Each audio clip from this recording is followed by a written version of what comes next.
back to Shape of the City. I'm Clover Frederick, your host.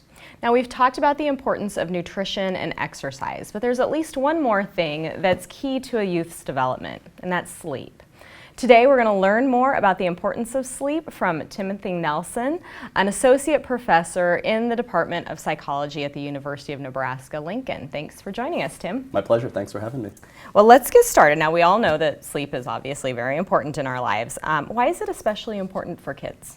Well, sleep is critical for everyone at all ages, but it's especially important for kids because they're developing so rapidly.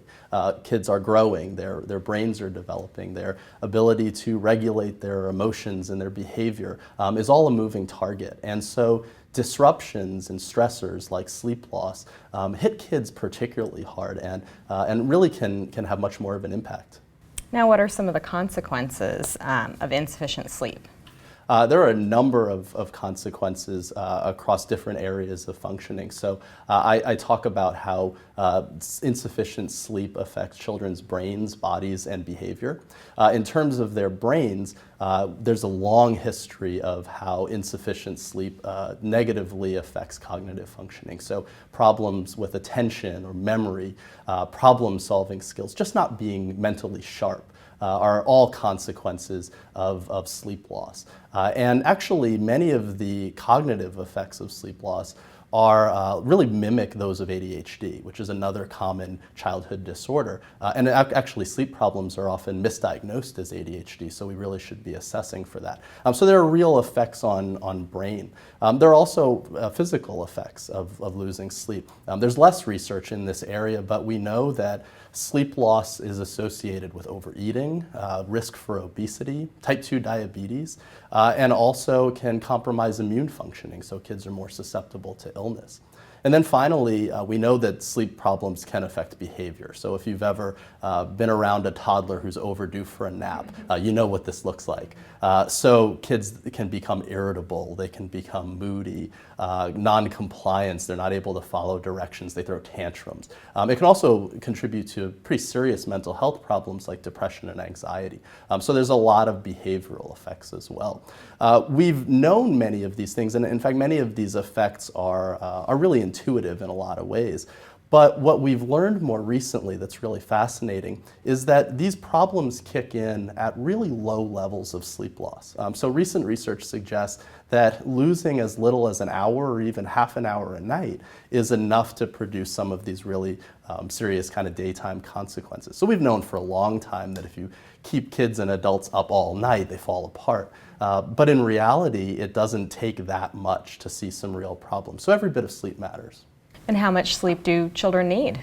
The answer is usually more than they're getting, but there are recommendations that are for different age ranges, and in general, younger children need more sleep, and then the need for sleep gradually declines across development. So preschoolers, for example, the recommendations are typically anywhere from 10 to 13 hours within a 24-hour period.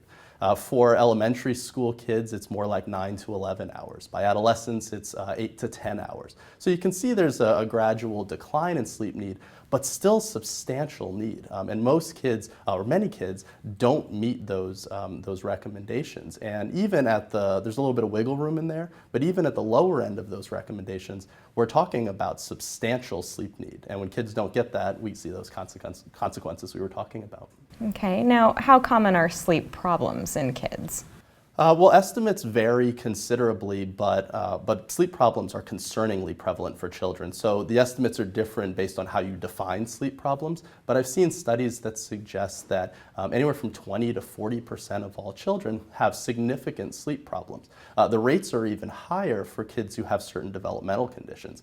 Kids with ADHD tend to have very poor sleep. Autism is also associated with very poor sleep. And then having a chronic medical condition can also interfere with sleep. So really, these are prevalent problems, although often overlooked. Okay, now what can parents do to improve their child's sleep as well as their overall response to sleeping? Well, here's the good news. There is a lot that parents can do, really kind of simple things to promote better child sleep health. And the first thing is probably knowing your child's sleep need. So I've talked about those recommendations. Many parents don't know and don't understand how much sleep their child should be getting. Many parents say, well, I can get by on 6 hours, I'm sure my child can. That's not how it works. And so understanding that sleep need and planning to allow for that amount is really critical.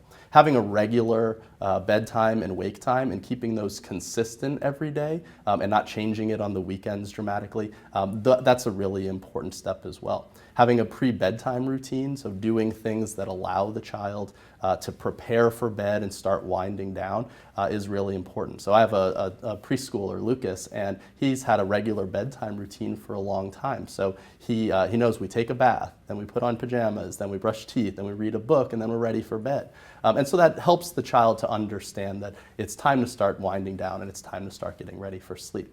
There's also recommendations about the physical sleep environment.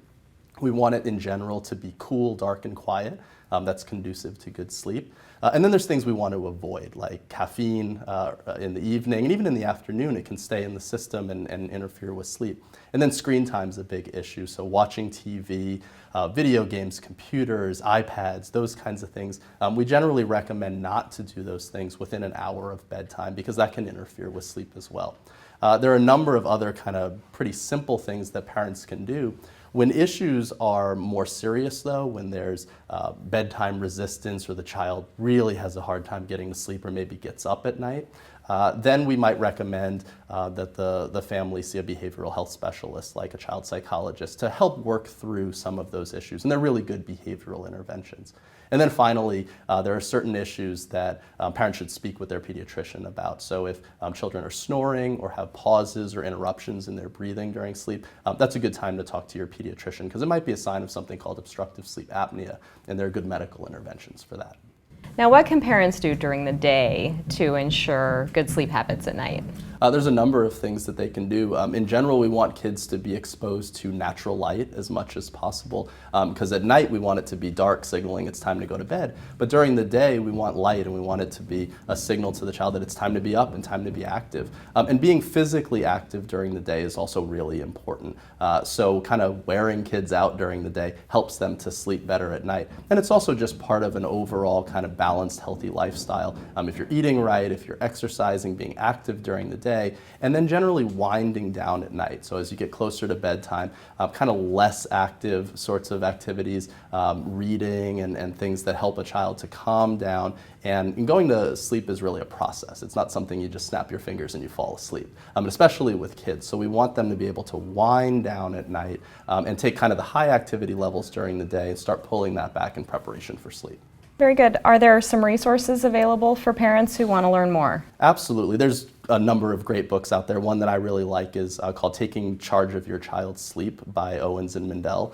It's a really good resource for children and adolescents, and parents really can get a lot out of a book like that. So what's the key message that parents should walk away with? Well, sleep for kids is absolutely critical, and it is unfortunately often overlooked. So we hear a lot about diet and exercise, and with good reason. Those are really important health behaviors. But I'd put sleep right up there with those as something that is absolutely essential to good child health. Okay, very good. Well, they're all great suggestions, and I think I'll sleep a little bit better tonight. So thanks very much for coming on the show. Thank you.